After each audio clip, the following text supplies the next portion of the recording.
Gunfire in the pouring rain. The deafening roar of an explosion, shattered glass raining down like diamonds. That was the last thing Dominic Castellano saw before his world went pitch black forever.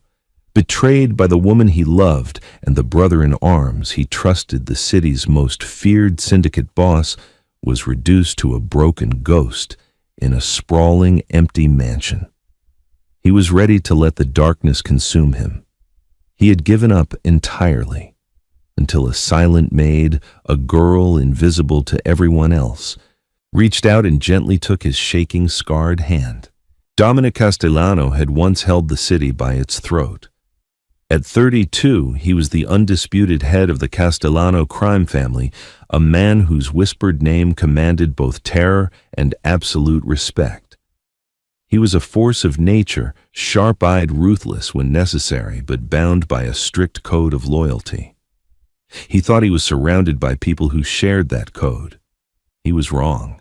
The ambush at the naval shipyards was meticulously planned, executed with a precision that only an insider could possess.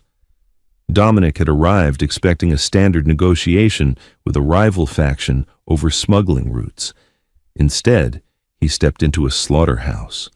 The explosive device hidden beneath the steel grates of the warehouse floor detonated the moment his boots crossed the threshold. The blast killed 4 of his best men instantly. Dominic survived, but the shrapnel and the intense thermal flash robbed him of the one thing a predator needs most: his sight. He woke up in a sterile underground private clinic, his eyes wrapped in thick gauze. But the true agony didn't come from the physical burns or the realization that he would never see the sunlight again. It came 3 days later in the dead of night, when he lay perfectly still, pretending to be sedated. The door to his recovery room clicked shut. 2 voices drifted through the darkness. "The doctor says the optic nerves are completely severed," a woman murmured. Her perfume, expensive, heavy notes of jasmine and vanilla filled the room. It was Victoria Kensington, his fiancée, the woman he was supposed to marry in 2 months. "Good," a male voice replied. "That makes the transition easier. The capos won't follow a blind cripple. By the time he figures out how to walk to the bathroom without breaking his neck, I'll have the Northern Territories locked down." The voice belonged to Damien Cross, Damien, his underboss. The man Dominic had pulled from the gutters, fed at his own table, and treated like a brother. "Are you sure he didn't see you before the blast?" Victoria asked, her voice laced with a sickening mix of anxiety and affection for the other man. "He didn't see anything but fire." Damien chuckled softly, the sound twisting a knife in Dominic's chest.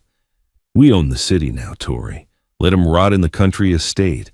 He's a dead man walking anyway." Dominic didn't move a muscle. He didn't breathe.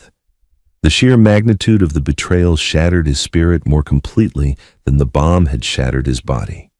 They had played him for a fool. 2 weeks later, Dominic voluntarily signed away temporary operational control of the syndicate to Damien, citing his recovery. He packed his bags and retreated to the Hawthorne estate, a sprawling, isolated Gothic mansion nestled in the dense pine-covered mountains of upstate New York. He went into exile. The king surrendered his crown. Weeks bled into months. The Hawthorne estate became his tomb. Dominic descended into a deep, agonizing depression. He smashed the antique mirrors in the hallways, furious at his own vulnerability. He drank heavily, the premium whiskey burning his throat, numbing the phantom pains of the explosion.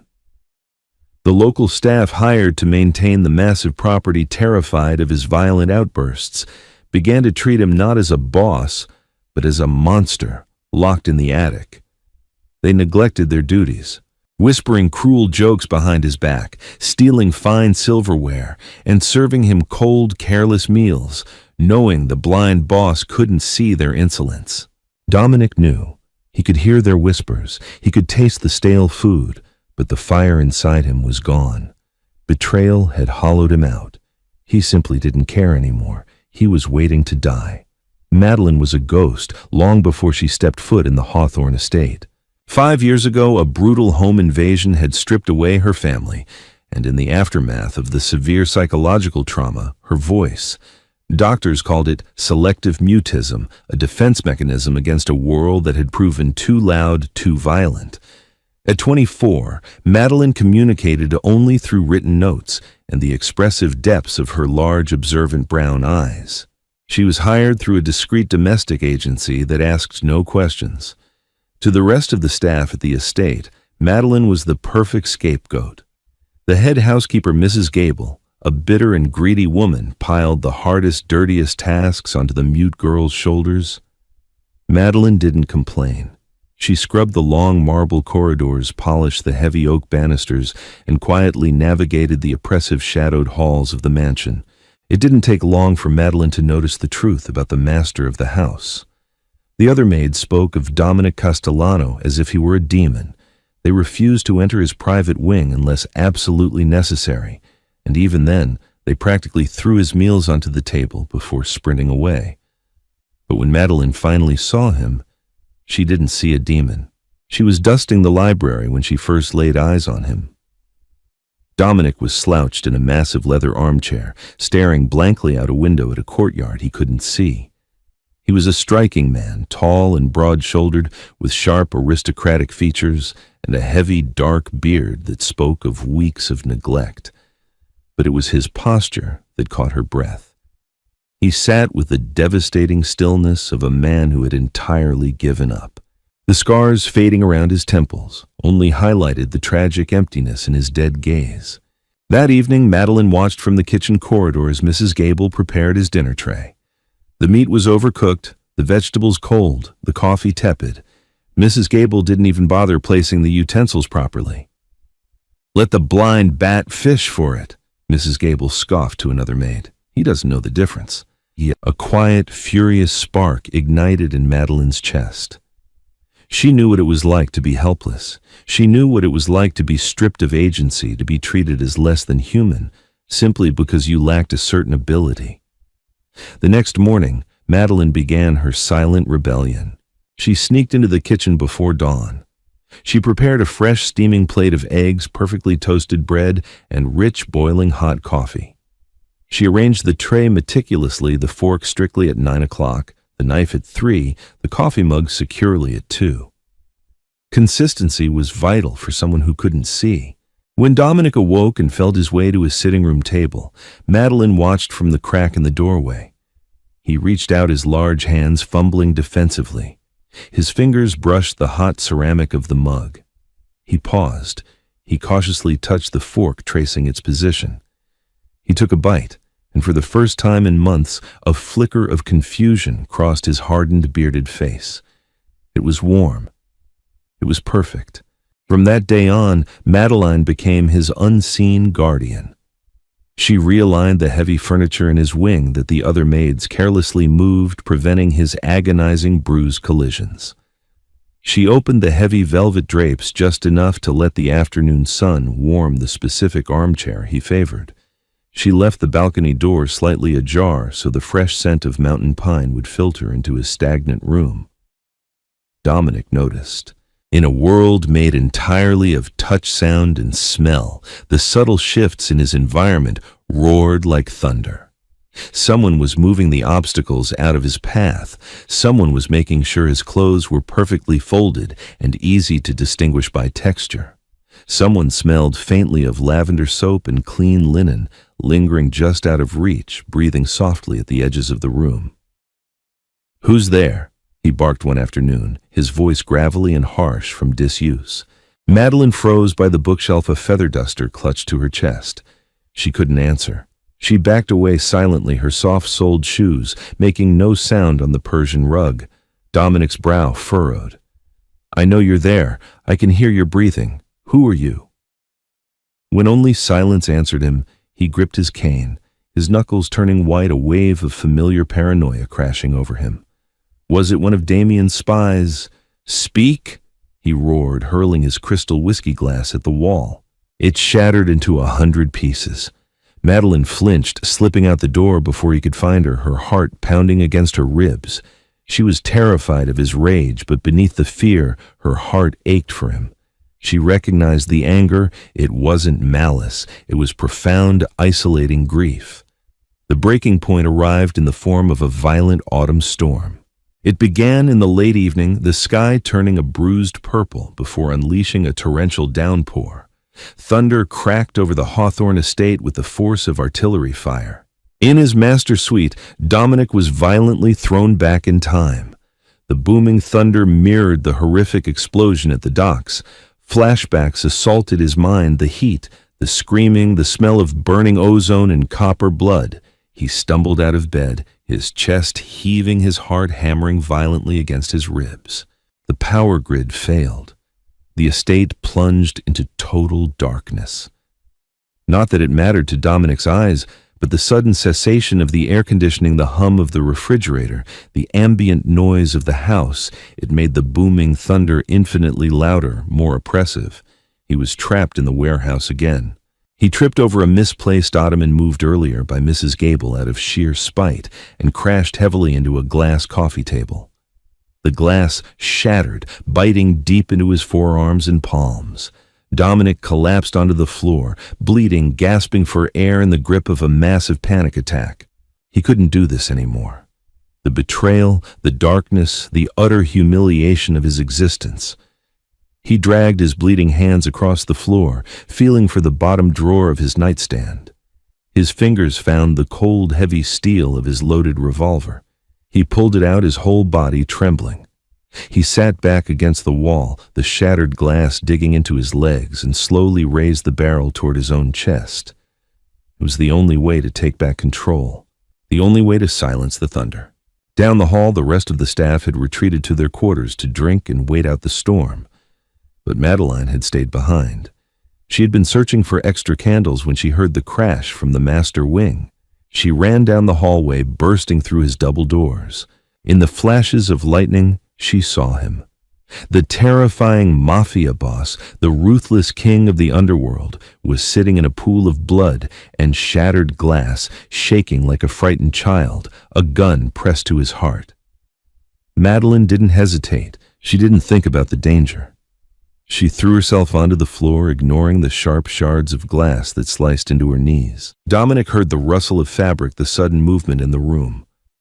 "Get out!" he screamed, his voice breaking in a hoarse sob. "Get the hell away from me!" He expected the intruder to run. Everyone ran from him now. Instead, a soft, warm presence dropped to the floor right beside him. Before he could react, small, gentle hands reached out through the darkness.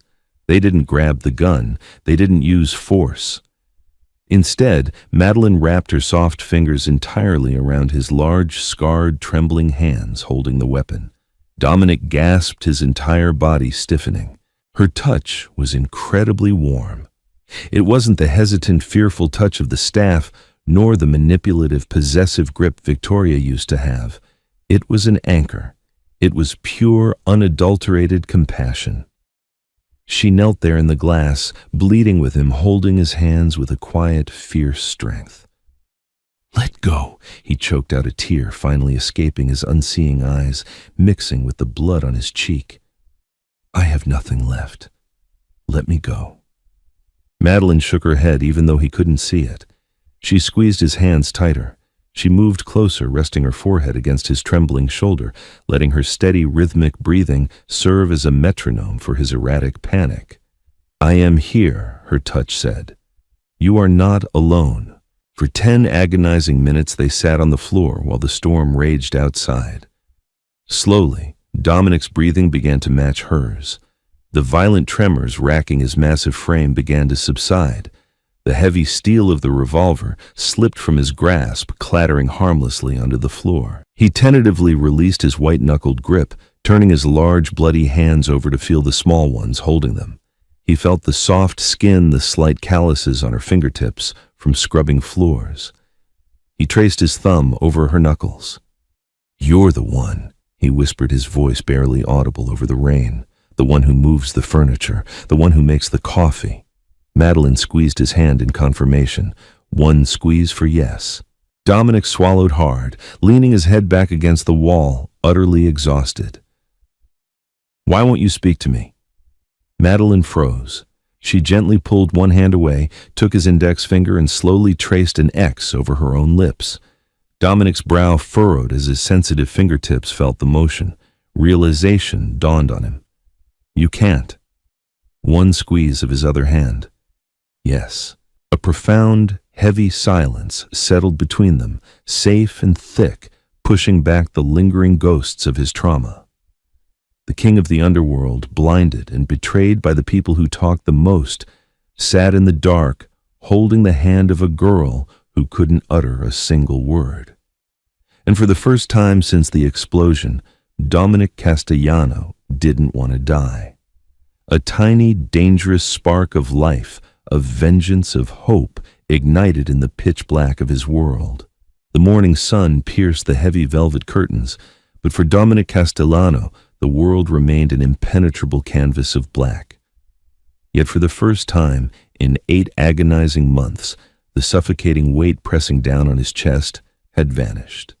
He lay in his massive mahogany bed, the sting of the bandages on his forearms, serving as a harsh reminder of the violent storm, the shattered glass and the cold steel of the revolver.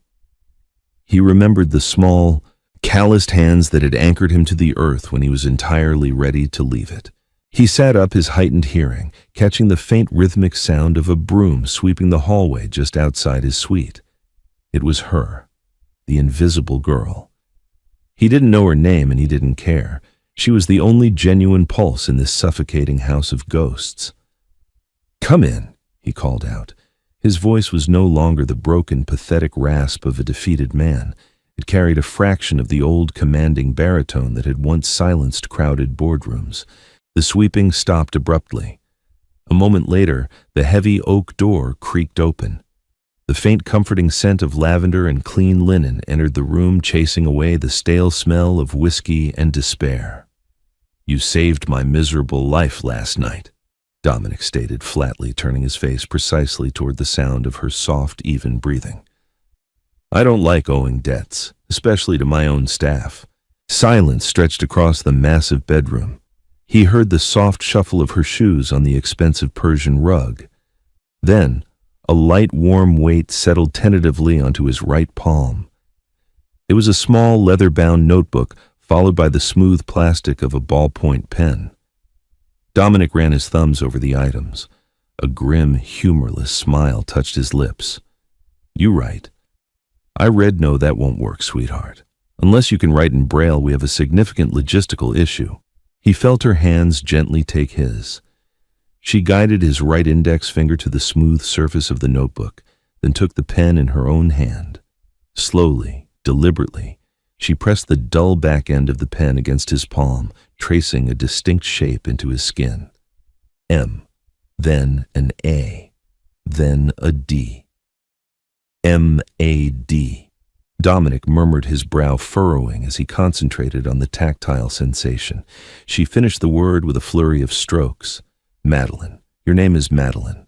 A single firm tap on the back of his hand. "Yes." "All right, Madeline," Dominic breathed, leaning forward, the predatory instincts of a syndicate boss slowly thawing in his veins. "Here is the reality of the situation. I am blind, but I'm not deaf, and I'm no longer dead. The people running this house think I am a decaying corpse. They answer to the man who put me in this state. I need eyes. I need someone who can see the board and tell me where the pieces are. Can you do that for me?" Madeline stood perfectly still. She knew the inherent danger of this proposition. She knew the terrifying stories of the Castellano family, the blood they spilled, the ruthless efficiency of their operations. But she also remembered the profound vulnerability of the man on the floor last night, the man who had been stripped of absolutely everything by those he loved most. She thought of her own tragedy, the crushing silence forced upon her by violent men. Dominic was fighting the same monsters. She reached out, tracing a slow, deliberate Y-E-S across his broad palm. From that specific morning, the Hawthorne estate ceased to be a tomb and secretly transformed into a training ground. To the rest of the corrupt staff, Dominic remained the tragic, broken recluse. He allowed the spiteful Mrs. Gable to serve him cold meals, maintaining his flawless facade of pathetic apathy.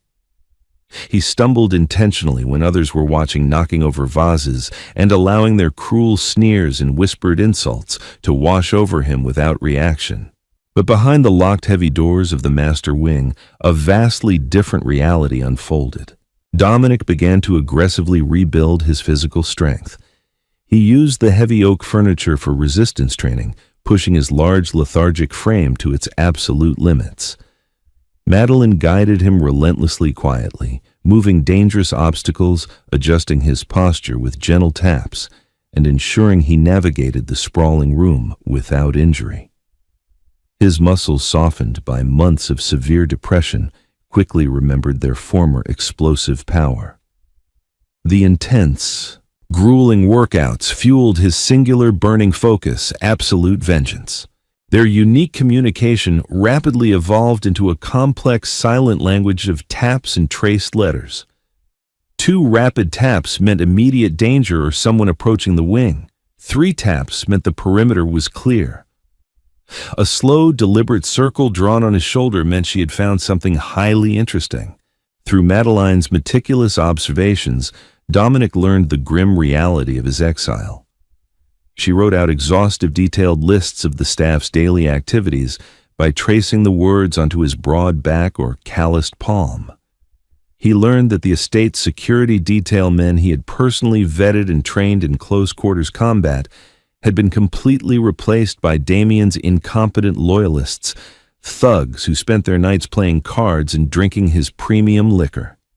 He learned that Mrs.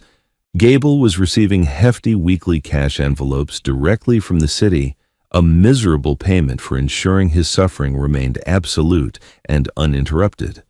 The entire sprawling estate was a carefully constructed cage meant to keep him contained until he conveniently died of grief or his own hand. But Damien had grossly miscalculated the terrifying resilience of a man who suddenly had nothing left to lose. But Madeline quickly discovered something else, something far more dangerous than corrupt maids and lazy guards. One rainy afternoon, while meticulously dusting the highest shelves of the estate's vast neglected library, she noticed a remarkably loose mahogany panel perfectly hidden behind a massive collection of 19th century encyclopedias.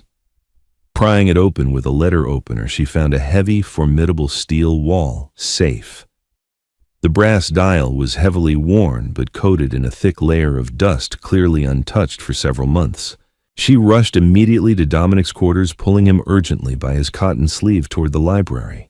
Once securely inside with the doors locked, she guided his large hands to the cold steel of the hidden safe, then rapidly traced the letters SAFE onto his palm.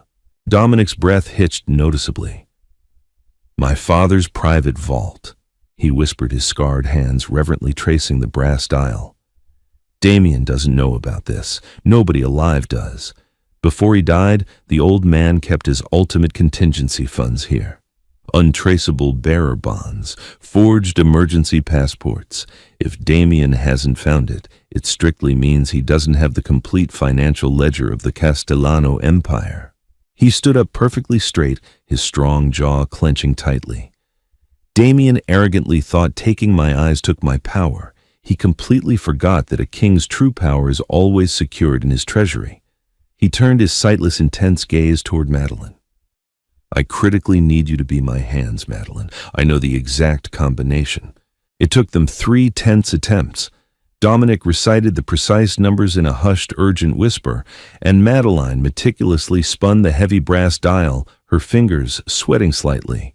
42 right, 16 left, 30 right. With a heavy, incredibly satisfying mechanical click, the thick steel door smoothly swung open. Madeline peered deep inside the dark cavity, her breath completely caught in her throat. The safe was tightly packed to the brim with thick, pristine stacks of banded $100 bills, velvet drawstring pouches that jingled softly with the unmistakable heavy weight of cut diamonds, and several thick, deeply worn leather-bound ledgers containing decades of secrets. She aggressively traced MONEY on his hand. Then she traced a massive continuous circle on his chest, visually indicating the sheer unbelievable volume of the wealth. Dominic let out a low, dark chuckle, that instantly sent cold shivers down Madeline's spine. It wasn't a sound of relief or joy. It was the terrifying sound of an apex predator spotting its prey's exposed neck. We unexpectedly have the resources. Now we just patiently need the right moment to strike. The pivotal moment arrived precisely 2 excruciating weeks later, heralded abruptly by the distinct heavy crunch of expensive tires violently kicking up gravel on the estate's long winding driveway. Madeline was thoroughly polishing the ornate brass banister in the grand foyer when the heavy mahogany double doors suddenly swung wide open. The sudden violent shift in air pressure immediately brought a suffocating, nauseating wave of expensive perfume, heavy cloying jasmine and vanilla mixed intensely with the sharp, acrid scent of imported Cuban cigars. God, this place is entirely horribly depressing. A woman's sharp, condescending voice echoed loudly through the high vaulted ceilings. It genuinely smells like damp dust and absolute decay. How much longer do we genuinely have to keep blindly funding this pathetic mausoleum, Damien? Madeline completely froze strategically, keeping her head bowed low, her polishing rag moving rhythmically and mindlessly over the brass. She didn't need to look up to know exactly who it was. The vivid, hateful descriptions Dominic had given her were permanently etched into her mind. Victoria Kensington, the traitorous, cold-blooded fiancée. Patience. Tori, a remarkably smooth, deeply arrogant male voice, replied, echoing with unearned confidence, Damien Cross. The board of capos still has a few annoying old traditionalists who foolishly hold romantic notions about absolute loyalty to the Castellano bloodline. If we aggressively cut his funding or simply put a bullet in his head too soon, they might legitimately revolt. We just let nature comfortably take its course. He's rapidly drinking himself to death anyway. Madeline felt a massive surge of cold, protective fury. She diligently kept her brown eyes glued firmly to the marble floor as heavy, confident footsteps aggressively approached the staircase. "You there! The mute girl!" Victoria snapped viciously, her sharp designer heels clicking loudly and aggressively on the marble. Madeline deliberately flinched appropriately, dropping her rag in mock terror and slowly looking up with wide, submissive, terrified eyes. She saw Victoria draped heavily in a luxurious, pristine white cashmere coat, looking fiercely down at her as if she were a remarkably unpleasant, disease-ridden insect. Beside her stood Damien, a conventionally handsome man with incredibly sharp features and cold, highly calculating eyes, wearing a bespoke, tightly fitted Italian suit undoubtedly paid for by Dominic's stolen empire. "Is he upstairs?" Damien aggressively demanded, not bothering to politely lower his voice for the staff. "Is the blind, miserable cripple decent?" Madeline nodded, frantically playing the terrified servant, flawlessly gesturing vaguely and fearfully toward the master wing. "Fetch us some passably decent champagne, if this damp, miserable ruin even has any left, and promptly bring it to his study." Victoria coldly ordered, waving her manicured hand dismissively. "Let's get this thoroughly awful business over with. The rancid smell here is completely ruining my appetite." Madeline practically ran in sheer panic toward the kitchens, her heart hammering violently against her ribs. She absolutely had to warn Dominic. She entirely bypassed the wine cellar, immediately sprinting up the hidden back servant stairs, desperately taking them 2 at a time. She violently burst into Dominic's suite without knocking. He was in the middle of a remarkably grueling set of rapid push-ups, heavy sweat gleaming intensely on his scarred, heavily muscled back. He froze instantly, his muscles locking at the sound of her highly erratic, panicked breathing. She practically threw herself forcefully at him, fiercely grabbing his sweaty hand and frantically tapping twice. Danger. Then she aggressively traced a sharp V and a strict D onto his calloused palm with heavily trembling fingers. Victoria and Damien, they were here. Dominic's entire demeanor drastically shifted in a microscopic fraction of a second. The highly powerful, extremely dangerous mob boss completely vanished. He violently slumped his broad shoulders, his face rapidly slackening into an incredibly convincing expression of vacant, pathetic, absolute despair. He quickly grabbed his dark sunglasses, violently slipping them over his heavily scarred eyes, and frantically reached for the half-empty bottle of intensely cheap whiskey he strategically kept on the nightstand, strictly for show. He aggressively splashed a highly generous amount directly onto his shirt collar to ensure the undeniable stench of alcohol comfortably preceded him, then clumsily grabbed his wooden cane. "Help me to the study," he slurred heavily, leaning his massive weight heavily and uselessly onto Madeline's small shoulder. "Make it look exceptionally pathetic." They slowly, painfully navigated the long hallway, just as the heavy doors of the study abruptly swung open. Damien and Victoria confidently stepped in aggressively, bringing the harsh chill of the outside world directly with them. Dominic violently stumbled dramatically his wooden cane, carelessly knocking over a small, expensive antique side table. It crashed heavily to the hardwood floor with a remarkably loud clatter. He let out a highly pathetic, long groan, leaning weakly against the wooden door frame, perfectly projecting the absolute image of a thoroughly, undeniably broken man. Damien. Dominic rasped horribly, blinking utterly uselessly behind his thick dark lenses. His large hand trembled absolutely perfectly around the curved handle of his cane. "Is that really you, my God, brother? It's genuinely been so incredibly long." Damien smoothly exchanged a sickeningly amused, highly arrogant look directly with Victoria. He confidently stepped forward, his tone completely dripping with utterly fake rehearsed sympathy. "Dominic, just look at you. I'm so deeply sorry we sincerely haven't visited sooner the heavy business in the city. It's completely overwhelming without your guidance." I know," Dominic mumbled pathetically, blindly, and desperately reaching out a shaking hand. Damien forcefully grasped it firmly, aggressively projecting his new dominance. Dominic expertly suppressed the incredibly violent burning urge to instantly snap the man's fragile wrist in two. How is the territory or the vital northern route still entirely secure? "Everything is perfectly handled, Dom," Damien smoothly assured him. "You just intensely focus on quietly resting. We actually brought some standard papers for you to quickly sign. Just incredibly routine transfers. To thoroughly ensure your extensive medical bills and the estate's massive upkeep confidently remain funded strictly without aggressively drawing IRS attention." Madeline stood completely silently in the dark corner, her sharp eyes darting rapidly between the three vastly different figures.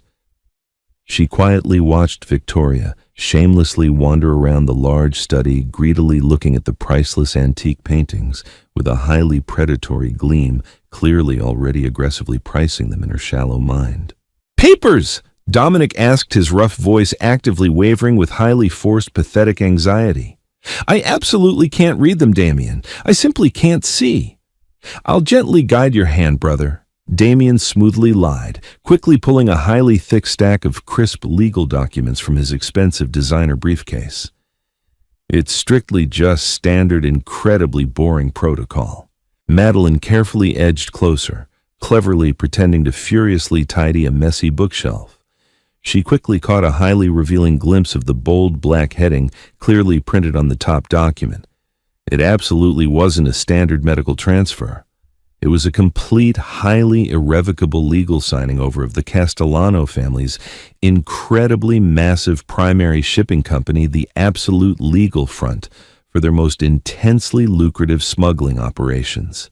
They were ruthlessly trying to completely steal the very last legitimate pillar of his former empire. She absolutely had to stop him from signing it. As Damien confidently uncapped a heavy gold fountain pen and forcefully pressed it directly into Dominic's trembling hand, aggressively moving the dense documents directly onto the smooth mahogany desk, Madeline cleverly and deliberately knocked over a massive stack of incredibly heavy, leather-bound encyclopedias directly from the top shelf, The absolutely thunderous booming crash echoed violently through the entire study.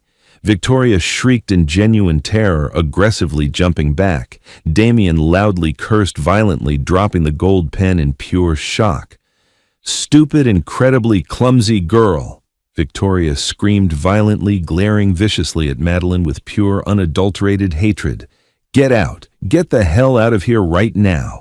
In the immediate loud chaos, Madeline frantically scrambled to rapidly pick up the heavy books, expertly ensuring she roughly brushed directly past Dominic's leg. As she forcefully bumped him, she remarkably quickly traced a highly sharp NO directly onto his firm thigh, immediately followed by the distinct letters SHIP, shipping. Dominic's sharp mind actively raced. He understood instantly and perfectly. He deliberately let the dropped pen roll completely off the desk and violently buried his face deeply in his scarred hands, rapidly unleashing a perfectly executed, highly hysterical, echoing sob. "I just can't," he wailed loudly, his deep voice aggressively cracking with highly simulated absolute agony. "I absolutely can't do this. The sudden noise, the incredibly sudden noises, it forcefully brings it all entirely back. The massive fire, Damien, the horrible fire." He violently collapsed completely backward into his large leather armchair, intensely hyperventilating highly dramatically. He frantically clutched his massive chest, violently shaking his head rapidly from side to side. "Not today.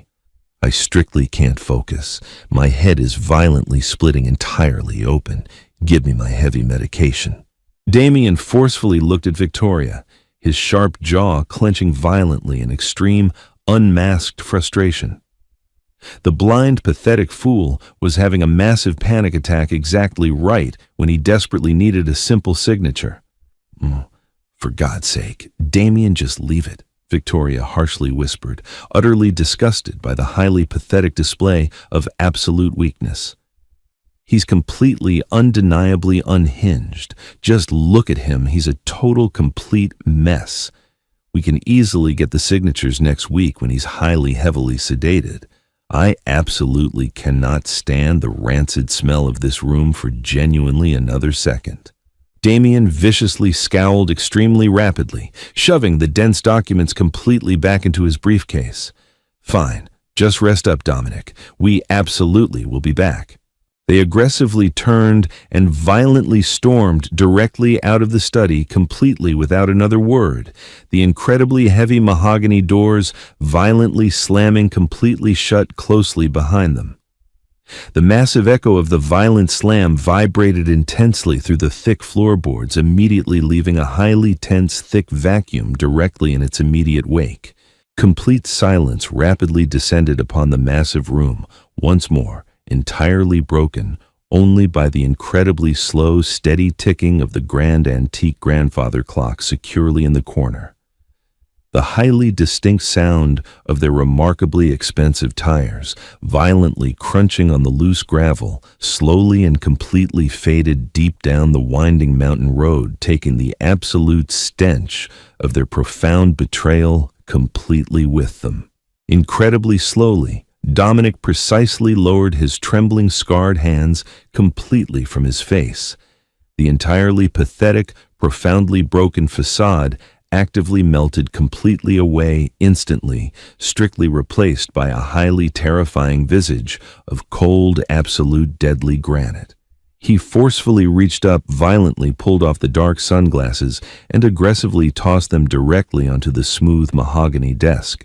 He smoothly turned his completely sightless, intense gaze absolutely perfectly toward exactly where Madeline stood, completely frozen.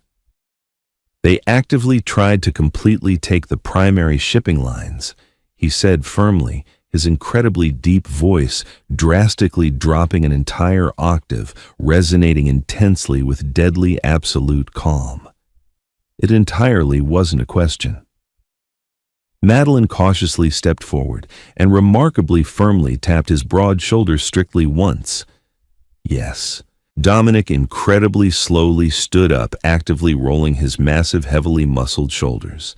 He smoothly walked directly around the heavy desk with incredibly practiced, flawless ease, entirely no longer heavily kneading his wooden cane in this highly familiar room. He confidently reached out perfectly, finding Madeline's small, fragile shoulder entirely in the dark, his massive grip remarkably firm, but astonishingly deeply gentle. They genuinely, completely think I'm a utterly dying, pathetic dog. Dominic strictly murmured, a highly dangerous, intensely lupine smile, actively stretching widely across his heavily scarred face. They genuinely have absolutely no idea that the dog just finally found his sharp teeth. We are entirely, completely done intensely hiding Madeline. It's actively time to completely burn their fragile new empire directly straight to the absolute ground. He aggressively traced a highly single, incredibly decisive circle strictly on her small palm. It was an absolute, unbreakable promise of intense, violent war.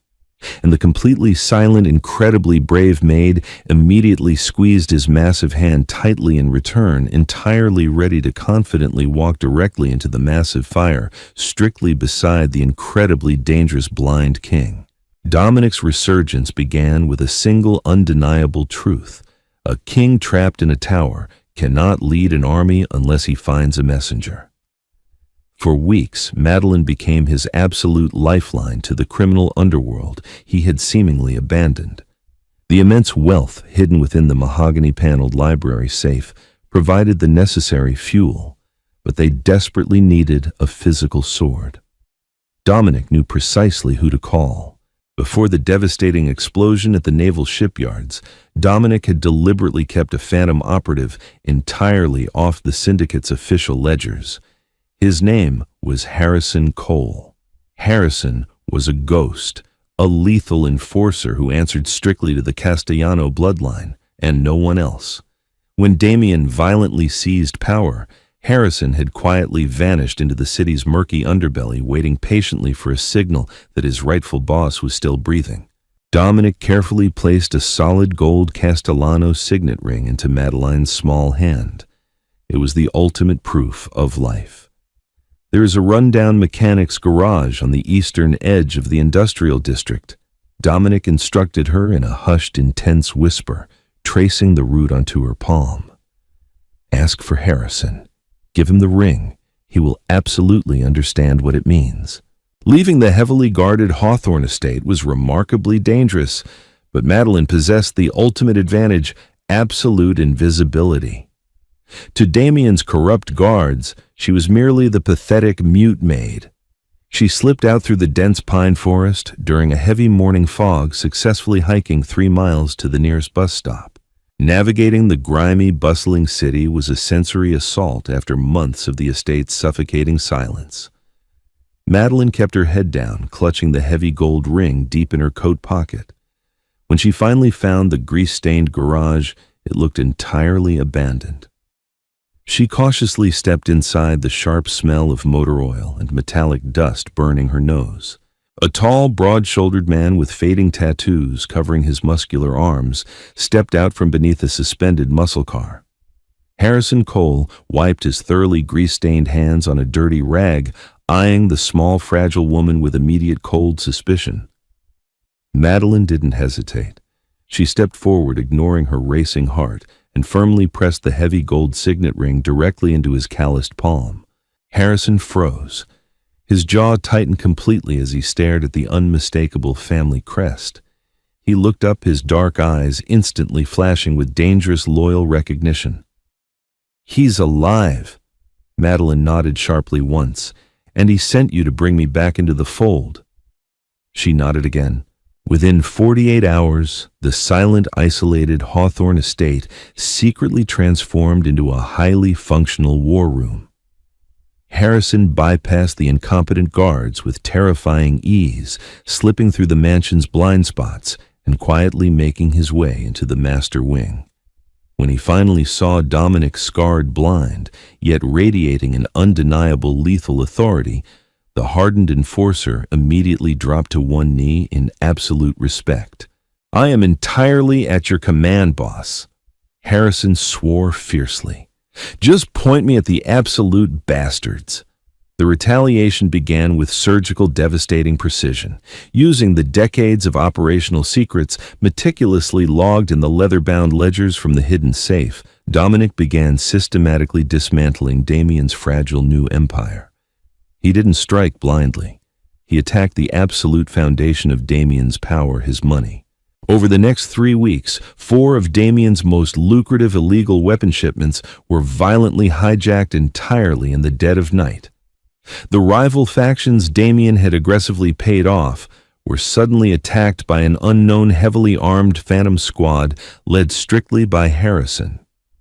The stolen merchandise was quickly liquidated, and the massive profits were brought directly back to the hidden safe in the Hawthorne Library.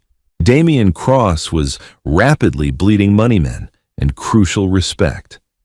The city's criminal underworld began whispering intensely that a violent ghost had returned to actively punish the usurper. Through it all, Madeline remained Dominic's absolute anchor. She meticulously translated the encrypted ledgers, writing out the logistical details by tracing the letters onto Dominic's broad chest or rough palms. She became the brilliant architect of his revenge, finding the microscopic flaws in Damien's heavily guarded shipping routes and silently alerting Dominic to the perfect moments to strike. Their unique tactile language evolved into an incredibly intimate, profound bond. Without a single spoken word, they understood each other entirely. Dominic relied completely on her touch, finding immense peace in the soft, deliberate strokes of her fingers against his scarred skin. She was no longer just his eyes. She was his absolute confidant, his strategic partner, and the quiet, steady heartbeat of his dangerous new life. But the violent, escalating shadow war was about to violently crash directly into their hidden sanctuary. Damien Cross was drowning in a suffocating ocean of complete paranoia. The devastating, highly precise attacks on his lucrative shipments completely convinced him that an insider was leaking crucial operational intel. He violently interrogated his own trusted lieutenants, turning his criminal syndicate into a paranoid, heavily fractured mess. Victoria was aggressively losing her patience, constantly demanding that they officially finalize the absolute legal transfer of the Castellano shipping lines before the entire empire completely collapsed around them. Desperation breeds catastrophic mistakes. Damien arrogantly decided that the leak absolutely had to be coming from the only place he hadn't completely secured the Hawthorne estate. It happened on a freezing Tuesday evening. Dominic and Madeline were securely locked inside the mahogany-paneled library. The hidden steel safe was wide open, and Madeline was meticulously counting a massive stack of freshly acquired $100 bills, gently placing them directly into Dominic's hands so he could accurately feel the heavy weight of their latest highly successful victory. Suddenly, the heavy wooden library door violently shuddered. Madeline completely froze. She desperately grabbed Dominic's thick wrist, frantically tapping twice. Danger. Before they could react, the unmistakable aggressive sound of heavy combat boots echoed violently through the estate's main hallway. Damien hadn't just come for a polite visit. He had brought a heavily armed tactical squad to aggressively tear the mansion completely apart. "Search every single miserable room!" Damien's furious, echoing voice roared directly from the grand foyer. "Tear the walls entirely down if you absolutely have to find the damn communication equipment. Someone here is actively talking to the outside." Dominic's jaw clenched with absolute murderous rage. They were completely out of time. If Damien's men found the open safe, the massive piles of stolen cash, or the highly incriminating Castellano ledgers, they would strictly execute both of them right on the spot. He grabbed Madeline's shoulders in the pitch dark. "We have to get completely inside the vault," he whispered urgently, his voice barely a breath. "Now." The hidden wall safe wasn't just a small metal box. It was originally designed as a reinforced structural panic room, built deeply into the mansion's incredibly thick stone foundation by Dominic's paranoid grandfather. It was heavily concealed behind the false mahogany paneling, but it was exceptionally tight. Madeline frantically shoved the heavy stacks of cash and the thick ledgers completely back into the dark interior. Dominic expertly felt his way to the hidden hinges, aggressively pulling the remarkably heavy steel door perfectly open. They violently squeezed completely inside the freezing, cramped space, just as the heavy brass doorknob of the main library aggressively began to turn. Dominic forcefully pulled the heavy steel door entirely shut, engaging the thick internal locking mechanism with a profoundly loud, terrifying click, right as Damien's armed thugs violently kicked the library doors entirely open. Inside the pitch-black, suffocatingly tight vault, Dominic and Madeline were pressed incredibly firmly against each other. There was absolutely no room to move. The cold, rigid steel pressed harshly against Madeline's back, while Dominic's massive, heavily muscled chest was crushed intimately against her front. Outside, they could clearly hear the violent, destructive chaos. Heavy bookshelves were forcefully pushed over shattering expensive glass. Priceless antiques were aggressively smashed directly onto the hardwood floor. "Check the damn walls," a gruff, heavily accented voice shouted aggressively. "The boss absolutely said there might be a hidden room." Madeline completely stopped breathing. Her heart hammered so violently against her ribs, she was absolutely terrified the armed men outside would easily hear it. She forcefully squeezed her eyes tightly shut, completely overwhelmed by the intense claustrophobic darkness and the terrifying immediate threat of absolute death. Suddenly, Dominic's large, rough hands gently found her trembling waist. He slowly moved his hands upward, perfectly tracing the delicate line of her spine, before gently resting his broad palms firmly against the sides of her terrified face. His thumbs softly brushed away a single terrified tear that had escaped her eye. He leaned his face completely down until his lips were mere millimeters from her ear. "Breathe," he mouthed silently against her soft skin, his warm breath sending a highly electric shiver directly down her freezing spine. He slowly brought his own massive chest carefully forward, completely pressing her gently against the steel wall. He deliberately matched his deep, remarkably calm breathing entirely to hers, forcing her panicked lungs to actively slow down. In the absolute terrifying darkness of the cramped vault, surrounded entirely by millions of dollars and deadly secrets, the terrifying Mafia Boss became her ultimate protector. Madeline carefully raised her trembling hands, gently resting them entirely flat against his rapidly beating heart. She could clearly feel the immense suppressed power radiating from his massive frame. She slowly traced a highly delicate, perfect circle directly over his heart.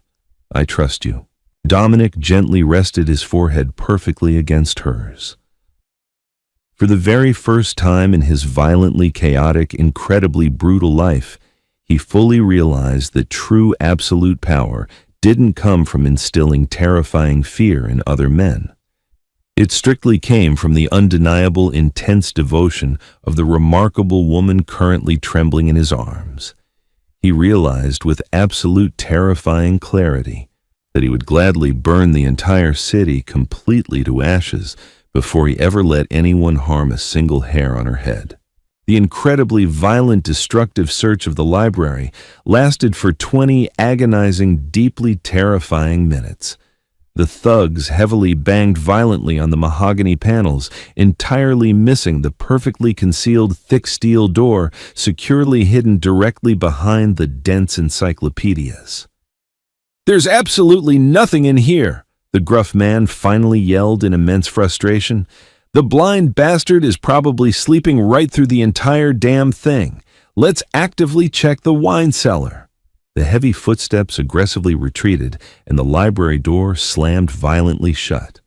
They waited in absolute, incredibly tense silence for another highly excruciating hour. When Dominic was entirely certain the heavily armed squad had completely left the immediate wing, he slowly, carefully disengaged the internal locking mechanism. The heavy steel door swung silently open, allowing the faint pale moonlight to filter perfectly into the dusty library. Dominic gently stepped entirely out, immediately turning back to offer his large hand to Madeline. As she carefully stepped completely out of the tight vault, her soft hand still firmly wrapped tightly in his, Dominic didn't immediately let go. He pulled her gently but firmly against his broad chest. "Damien is entirely desperate," Dominic strictly murmured into the absolute silence of the thoroughly wrecked room, his deep voice carrying a highly lethal, deadly promise. "He knows his fragile empire is completely falling apart. Tomorrow we actively stop hiding in the damn shadows.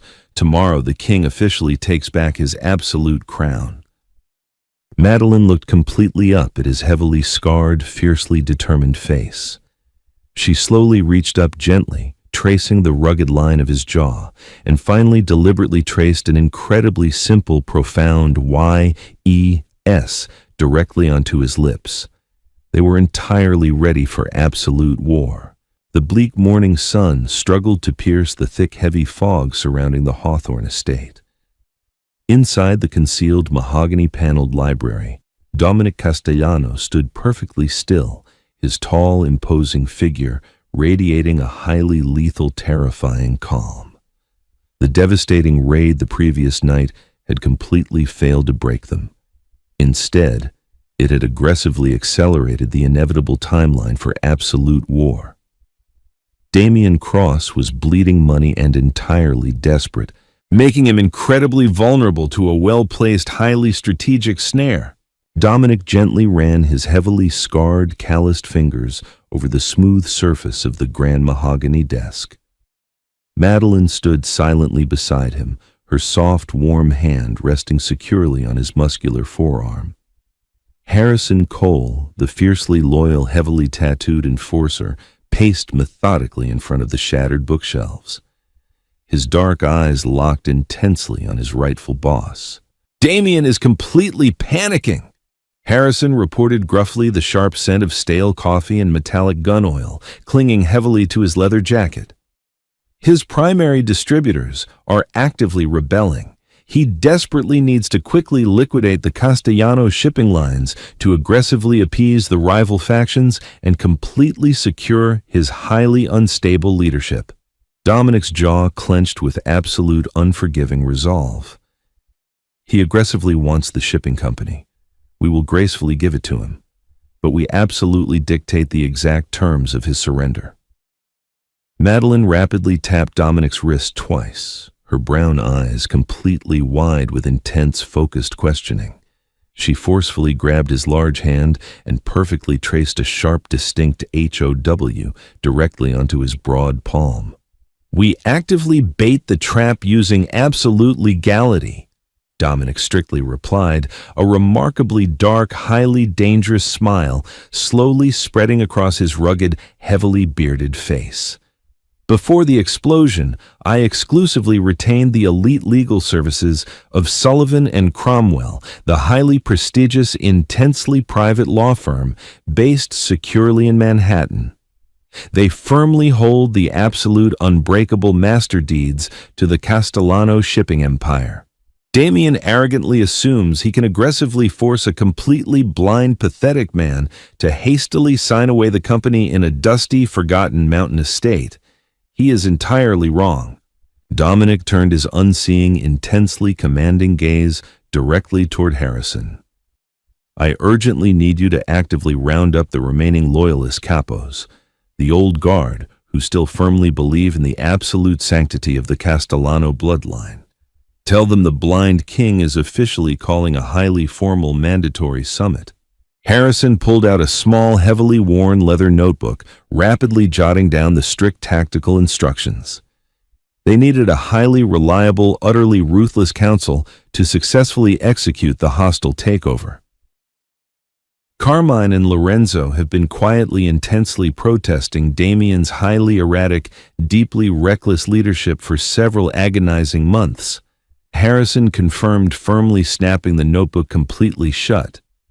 "If they directly see you standing strong, actively commanding the room, they will violently turn on Damien without a single moment of hesitation." Dominic slowly nodded. "Here is the exact, highly coordinated sequence of events," Step 1. Harrison will securely deliver a highly formal, intensely private legal summons directly to Damien and Victoria, officially inviting them to successfully finalize the heavily disputed shipping transfer. Step 2. The meeting will strictly take place at Pier 44, the absolute heart of the Castellano shipping empire, fully surrounded by heavily armed, deeply loyal guards, secretly loyal strictly to Carmine. Step 3. Madeline will meticulously guide me directly into the heavily secured warehouse. I must appear completely undeniably strong. No wooden cane, no pathetic stumbling. We absolutely need to aggressively send Damien a highly specific, undeniably terrifying message to completely guarantee his attendance.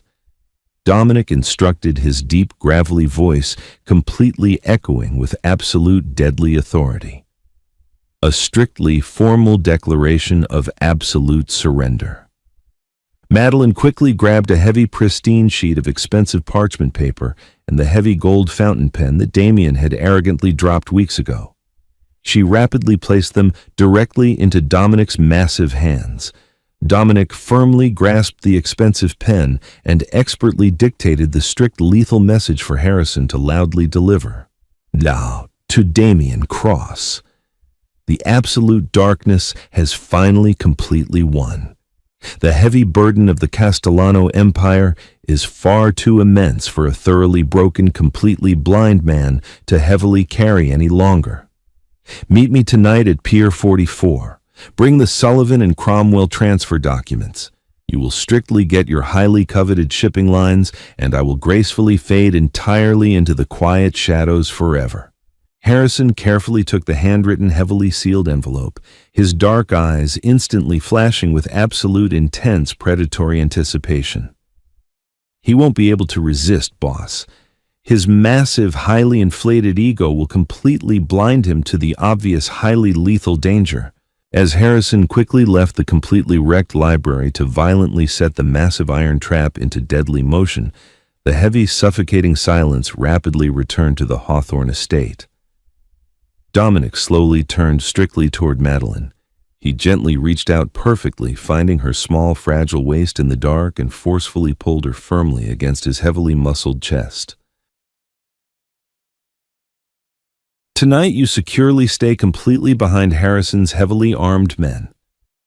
Dominic strictly commanded, his deep voice heavily laced with immense, highly protective fear. When the violent shooting inevitably starts, you completely drop to the concrete floor and strictly do not move. Promise me, Madeline. Promise me you will actively stay entirely safe. Madeline looked completely up into his heavily scarred, fiercely handsome face. She stubbornly shook her head, even though he completely couldn't see the highly defiant gesture. She aggressively reached up, forcefully grabbing his broad, rough face with both her soft hands, and slowly, highly deliberately traced a firm, unbreakable N-O directly across his lips. Then she traced a highly distinct, deeply profound T-O-G-E-T-H-E-R directly onto his massive chest, perfectly over his rapidly beating heart. She was entirely done, strictly hiding in the absolute shadows. She had confidently held his shaking, heavily bleeding hand when he was entirely ready to violently die. She absolutely intended to proudly, fiercely stand directly by his massive side as he violently reclaimed his stolen throne. The violent, freezing rain completely lashed against the massive, rusting steel sides of Pier 44. The expansive, highly cavernous shipping warehouse was entirely illuminated by stark, aggressively bright industrial floodlights, casting long, heavily distorted shadows across the wet, highly slick concrete floor. The roaring thunder deeply, completely masked the highly intense, heavily coordinated movement of Carmine's elite, heavily armed snipers, actively taking their strict, tactical positions on the high steel catwalks above. Damien Cross aggressively strutted perfectly into the center of the massive warehouse, flanked heavily by 6 highly nervous, heavily armed thugs. Victoria Kensington walked closely beside him, completely shielded from the violent rain by a massive, expensive black umbrella. She clutched the heavy, highly prestigious Sullivan and Cromwell legal briefcase tightly against her luxurious, pristine white cashmere coat. "Dominic!" Damien aggressively shouted, his highly arrogant voice echoing violently against the thick steel walls. "Come out, you pathetic, entirely broken coward.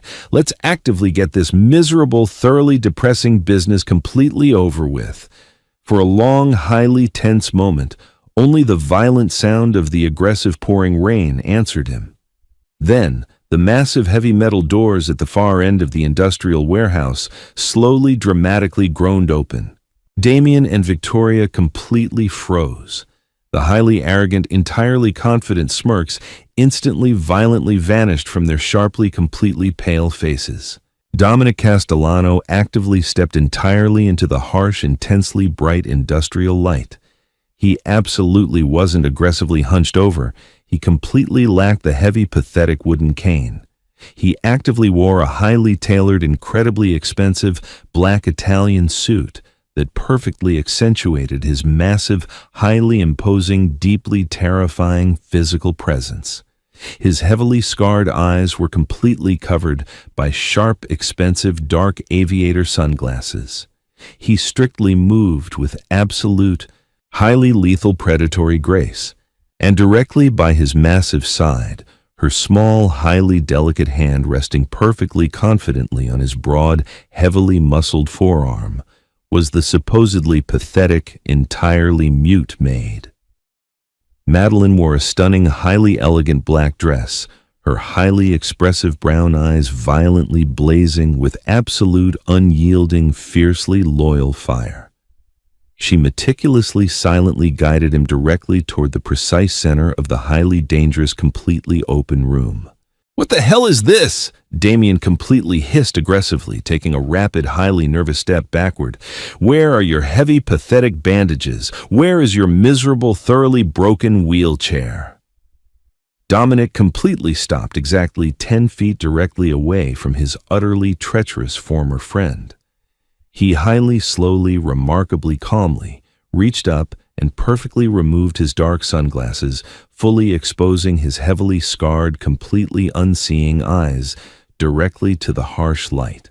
"You completely took my sight, Damien," Dominic stated firmly, his deep, highly resonant baritone actively commanding absolute, terrifying obedience from every single, highly terrified person in the entire massive room.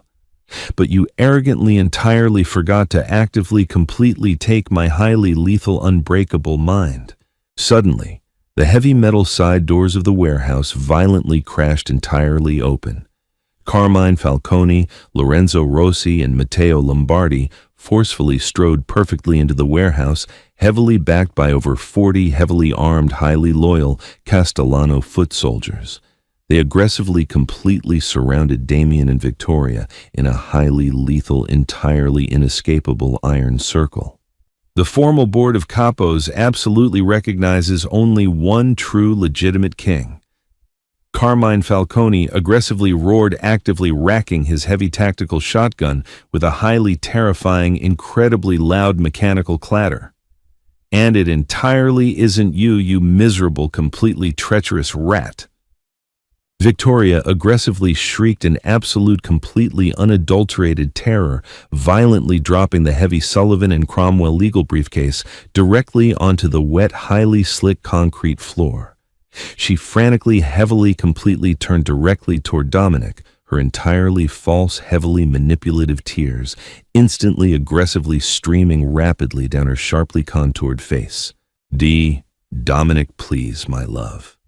Victoria desperately sobbed, aggressively, completely throwing herself violently toward him. "Damien heavily forced me. He actively, violently threatened my life. I always deeply, completely loved you. I never absolutely wanted any of this horrible violence." Before she could actively reach him, Madeline smoothly, highly, fiercely stepped directly in front of the massive, highly imposing Mafia Boss. The completely silent, highly fragile Maid aggressively, completely blocked the highly manipulative, entirely treacherous woman. Madeline forcefully raised her small hand and aggressively delivered a highly spectacular, incredibly violent, profoundly sharp slap directly across Victoria's completely stunned, heavily makeup-covered face.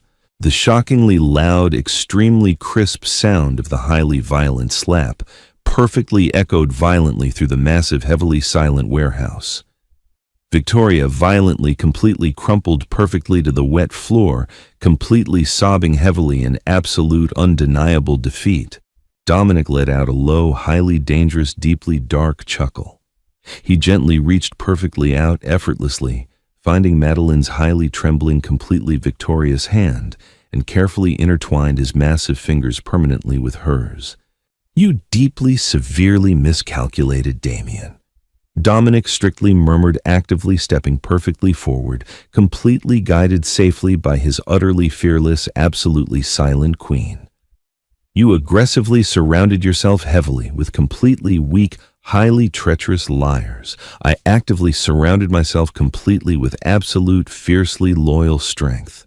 Damien aggressively, frantically reached strictly for his heavy, highly illegal firearm, but completely before he could aggressively clear the leather holster, Harrison Cole violently slammed the heavy, dense wooden stock of his tactical rifle perfectly into the immediate back of Damien's perfectly, completely terrified head.